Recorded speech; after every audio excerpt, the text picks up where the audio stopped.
প্রতিদিন অসীম সরকার গিয়ে গুরুদেব গুরুদেব বলে ডাকে, কিন্তু আজ আর গুরুদেব বলে ডাকছে না। ওই নিচতলায় বসে অসীম সরকার নাম গাইছে। হে কৃষ্ণ ভক্তগণ, এ জগতে গুরু দুই তলায় থাকে বটে, কিন্তু গুরুকে দুই তলা থেকে যদি এক তলায় কেউ নামাতে পারে সে হলো ভক্তের মুখের নাম। এতদিন ধরে ডাকলেন কিন্তু গুরুদেব নামলেন না। আজ এমন ভাবে অসীম সরকার নাম গাইছে, গুরুদেব আর এক তলায় দুই তলায় থাকতে পারলেন না। তাই তো বললাম নাম করুন, জপ করুন, নাম না করলে কোনোদিন নামই নামবে না।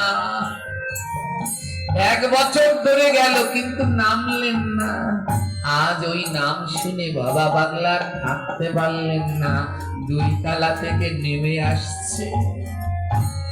আর গুরু শিষ্যের মিলন তখনই হয় যখন সমান সমান হয়। আজ গুরু নামছে আর শিষ্য উঠছে। দেখুন এই একতলা, এখান থেকে নেমে এই যে মিডল পয়েন্টে একটা মিলনের স্থান আছে, আবার নিচ থেকে উঠছে, গুরু নামছে, শিষ্য উঠছে। এ জগতে তখনই গুরু শিষ্যের মিলন হবে। গুরু যদি উপর থেকে নামতে পারে আর শিষ্য যদি নিচ থেকে উঠতে পারে, সমান জায়গায় গিয়ে গুরু শিষ্যের মিলন হবে।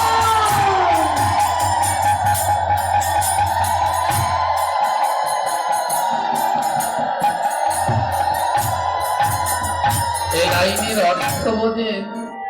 গুরু যদি নামতে পারে, অর্থাৎ আমি গুরু, আমার মনের ভিতরে অভিমান, আমি গুরু, আমি কেন অন্যের চরণে হাত দেব, আমি কেন প্রণাম করব, ওরা আমায় প্রণাম করবে, কোনদিন কৃপা হবে না।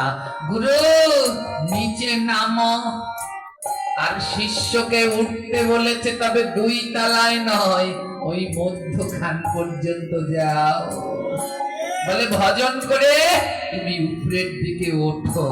তাই গুরু যদি নামতে পারে, শিষ্য যদি উঠতে পারে, সমান জায়গায় দুজনে যায়, তখনই নিতাই গৌর হরি বলে গুরু শিষ্যের মিলন হয়ে যায়।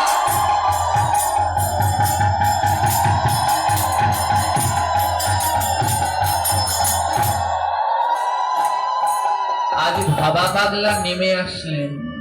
ধ্যান দিন, এই বিল্ডিংটার দিকেই ওই যে যেখানটায় সাউন্ড বক্স রাখা, ওইখানে এসে দেখা হলো। গুরু ওই কটা সিঁড়ি নেমে এসে দাঁড়িয়েছে, শিষ্য কটা সিঁড়ি উঠে দাঁড়িয়েছে, দুজনের এক জায়গায় দেখা হলো। যখনই দেখা উঠেছে, বাবা পাগলার কাশ উঠেছে, খপ খপ করে কাশলেন। আর কাশতে কাশতে মুখের ভিতরে একদল্লা কফ উঠেছে, একদল্লা কফ উঠে গেছে।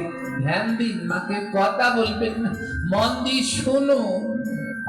কোনো গল্প নয়, সাক্ষাৎ ঘটনা। একদল্লা কফ উঠে গেছে মুখের মধ্যে। বাবা পাগলা অসীম সরকারকে বললেন, অসীম যা, এই আশ্রম থেকে একটা নোংরা পাত্র নিয়ে আয়, আমি কফ ফেলাম। ধ্যান দিন, যে পাত্রের মধ্যে কফ ফেলানো হয়, ওই পাত্রটা আর কোনোদিন গোবিন্দ সেবায় লাগে? গুতু ফেলায়, কফ ফেলায়, তার গোবিন্দ সেবায় লাগে? জোরে বলুন, লাগে? গুরুদেব বললেন, যা একটা পাত্র নিয়ে আয়, এমন পাত্র আনবি, এই আশ্রমের সব থেকে নিকৃষ্ট পাত্রটা আনবি, আমি কফ ফেলাবো। যেটার মধ্যে কফ ফেলায় ওটা আর গোবিন্দ সেবায় লাগে না। বলে যা, সেই নিকৃষ্ট পাত্রটা খুঁজে নিয়ে আমি এখানে দাঁড়াই। অসীম সরকার দৌড়ে গেল নিকৃষ্ট পাত্র খুঁজতে। গুরুদেব কফ ফেলাবে, থুথু ফেলাবে, যার ভিতরে কফ থুথু ফেলায় তা আর গোবিন্দ সেবায় লাগে না। তাই থুথু ফেলানোর জন্য অসীম সরকার ওই আশ্রমের পাত্র খুঁজতে লাগলো। একজনকে বললো, গো একটা ফুটো বাটি দাও তো। ভালো তা নয়, ছিদ্র ফুটো বাটি দাও, গুরুদেব কফ ফেলাবেন।